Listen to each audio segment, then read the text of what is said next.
Hello everyone. In the previous video, we have taken the list of integers as input, which I've written on line 12 over here. So I'm assuming that the user has entered the integers 12, 25, 10, 30, and I have handled the value error and assertion error. So all the numbers are within the range of 1 and 100. Now, if you want to see how we took the list of integers as input and how we handled the value error and assertion error, we can revisit the previous video. Link for it will pop up on the top. Now, let's start with file handling. So first part is we have to open a text file, and now let's check the folder once. My folder only contains my code over here, and I'll write the file integer.txt in the same folder. So I'll create a new file, let's say integers.txt, and I'll open it in write mode. Now I have to iterate through the list of integers, okay, and I have to write the integers to the file. Now pause and think about it. What is wrong in line 17? The answer is I is an integer, and we can only write strings to a text file. So we have to convert I to a string, and we also have to add a new line character, because as per the problem statement, every integer has to be written on a new line in the text file. Okay. We can also do that using format strings to prefix the string with an F and use curly brackets. In the curly brackets, we write the name of the variable, that is I. So curly brackets and I will be replaced by the value of I when the program is executed. After you are done with working with the file, you have to close the file. So file dot close. This frees the resources of our system. Now, let's try to execute the file. I have changed the directory to the current working directory, that is my folder. I'll use the Python 3 interpreter, problem2.py, and my code has been executed successfully. Now, as you can see, integers.txt got created, and all the contents of the list, all the integers have been written on separate lines on the file. Now we have to read the contents of the file. To read the contents of the file, naturally we'll think about the read function. So let's just print the contents of the file. Let's just try to read the file and print the contents. Print file dot read. Now just notice that we have opened the file in write mode. Now what will happen when we'll execute this? Just pause and think about it. So when we'll execute this, we'll get an exception. Unsupported operation not readable, because we have opened it in write mode. And if the file is open in write mode, we can only call write lines, but we cannot call read function. Okay. So there is another mode in Python called as W plus. What W plus mode does is it also allows you to call read function on the same file. It is primarily opened in W mode, so that, because see, if you notice, integer.txt was not there in my folder earlier, but still I did not get any error. Okay, now why is it displaying blank? Just pause and think about it. The reason is, now observe my cursor and assume that this itself is my file, and observe the cursor. Cursor is at position 0, and as I go on writing the characters to the file, my cursor keeps moving ahead. Okay, now as you can see, when I'm done writing with the file, the cursor is at the last position. In technically correct words, let's say the read write head for the file is at the last position. So when I'm calling the read function, I should begin from position 0 and not from the last position. So for that, I have used the seek function. So file.seek 0. This will reset the read write head or the cursor back to the 0th position, and I'll be able to read the contents of my integers.txt file. So that is working correctly, but now that is not what actually we want. We want to write each line, that is each line which contains an integer, right? So we want to write it as an integer into a list. So we'll use a for loop for line in file.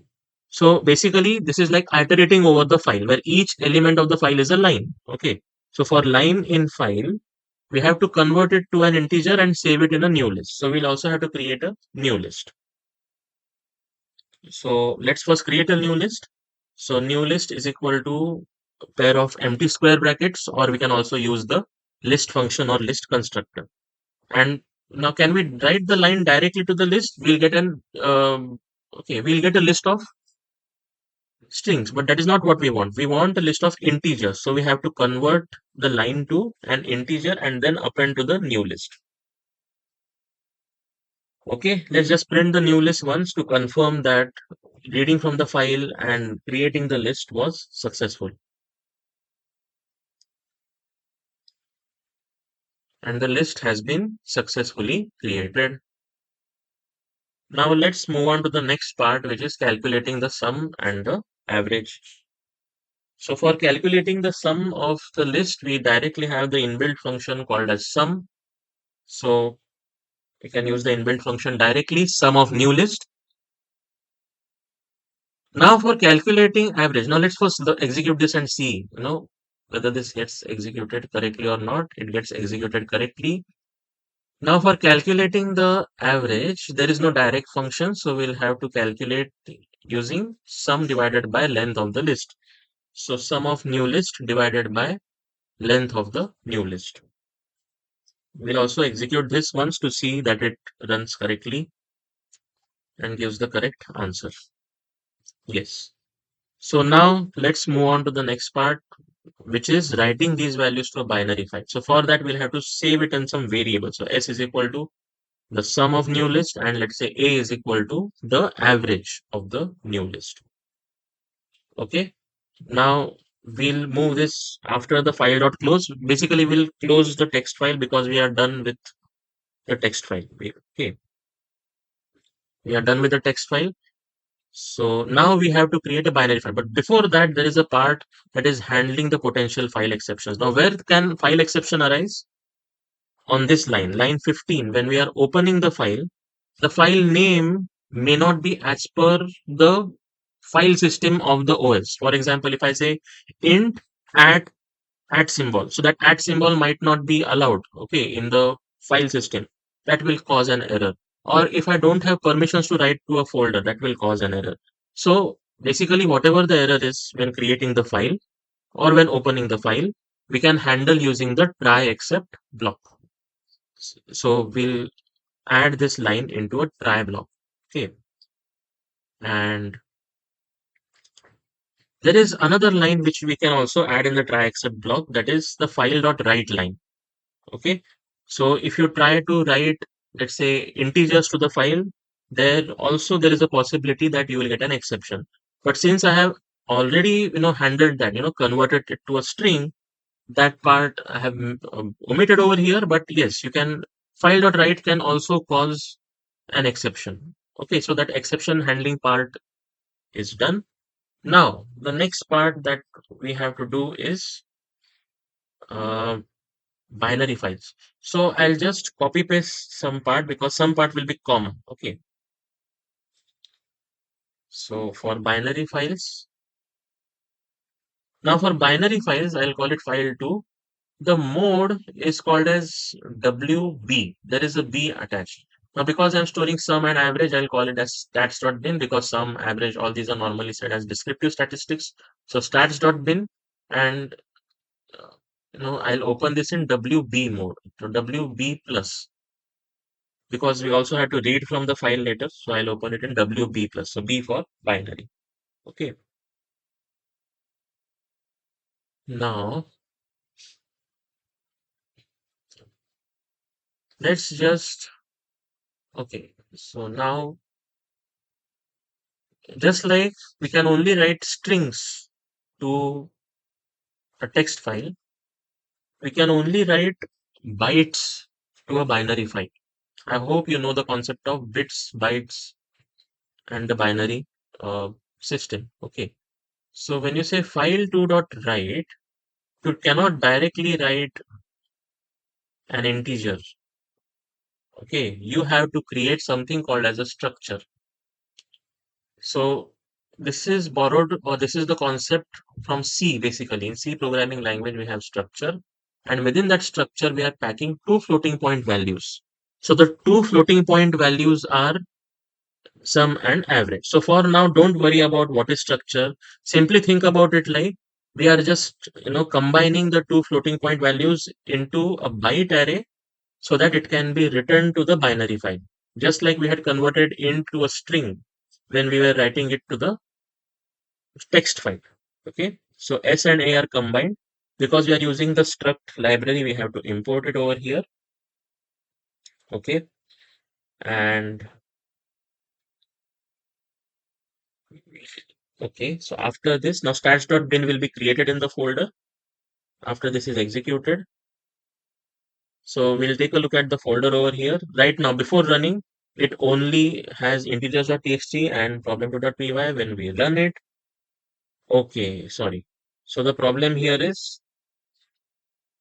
I used the wrong file descriptor. So file2.seek and file2.close. Okay,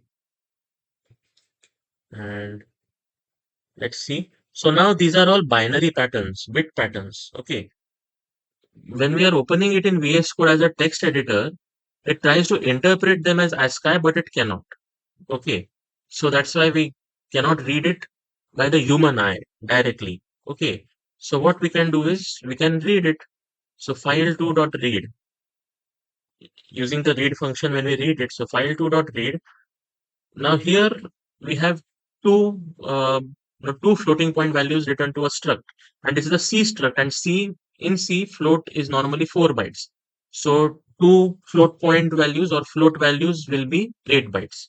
So file.read 8, and just like we did pack over there, we'll do unpack over here. So struct.unpack file2.read.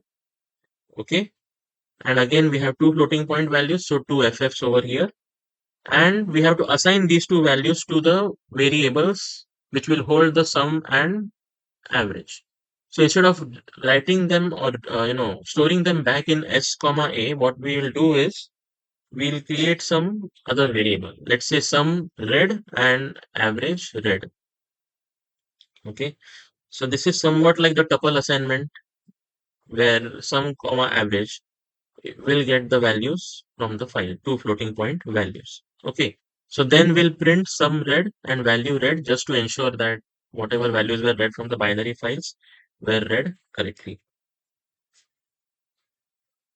Okay, and again here for the exception handling part, you can also add write in line number 43 also can be added in a try except block, because if you try to write a string or something which is not a byte array, that will create a potential exception.